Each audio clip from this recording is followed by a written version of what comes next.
I believe that as sentient beings, humans want one thing, and that is to be loved unconditionally.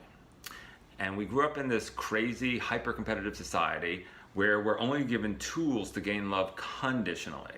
So, America functions as a giant resentment factory in some way because we're constantly seducing people into liking our false selves, those false selves that we developed to survive our childhoods and try to get our emotional and psychological needs met the best we could.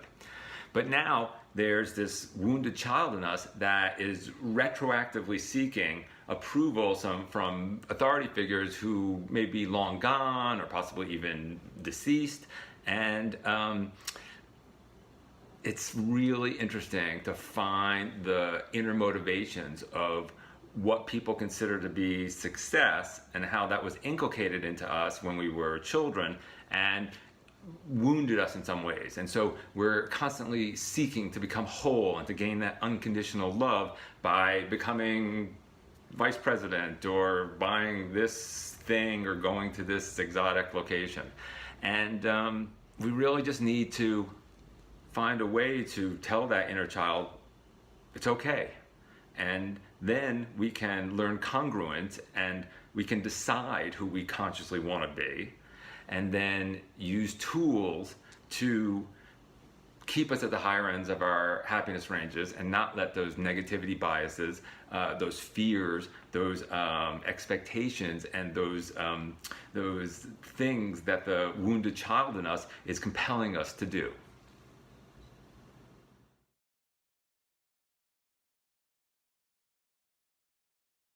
There's a beautiful quote by Jacques Lacan who says, "Language thinks me." No baby was born with the thought in its head, I'm terrible at this, there's something wrong with me.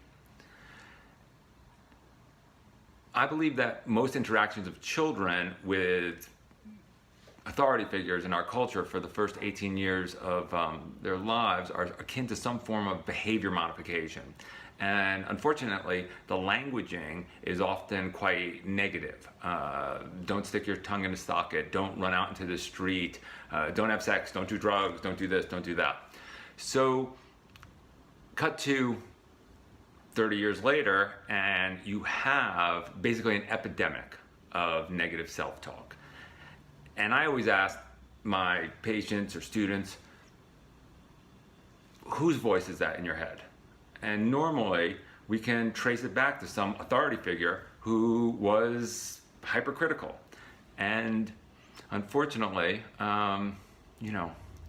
there's only one way to overcome this, and that is understanding the mind's negativity bias. And the mind is primarily tasked with keeping you safe.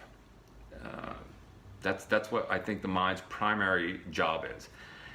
And it does this by learning from previous traumas and then projecting them into potential futures. And that's why we have all of these fears and prejudices. And, they work. All of our fears, they keep us safe. We're here today, we're alive, fantastic. But those same fears and prejudices are hindering us from showing up authentically in our relationships today. So what I try to do is have patients and students just understand whose voice that is that's telling them that they're no good at this, they'll always fail, they'll be happy when this happens, they'll be happy when that happens, some mystical time in the future when they accomplish X, Y, and Z. Because the only moment we really have is now, and most of those voices in our heads, they're not ours.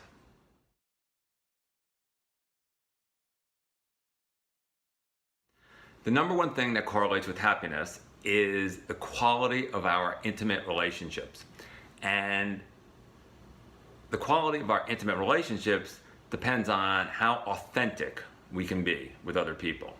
So for me, there's only one panacea, and that's authenticity. To be able to be present and to hear the prejudices and fears and craziness in our heads and disidentify with it so that we can be here now and be as loving and vulnerable as possible.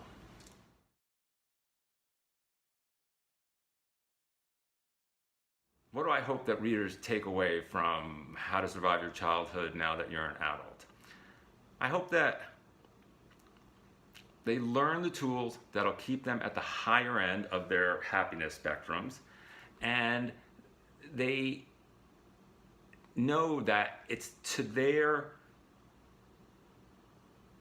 highest good to be as authentic as possible and to try to just shed those fears and negative voices and be as loving as possible. Make the world a better place. Be the change that you want to see in the world.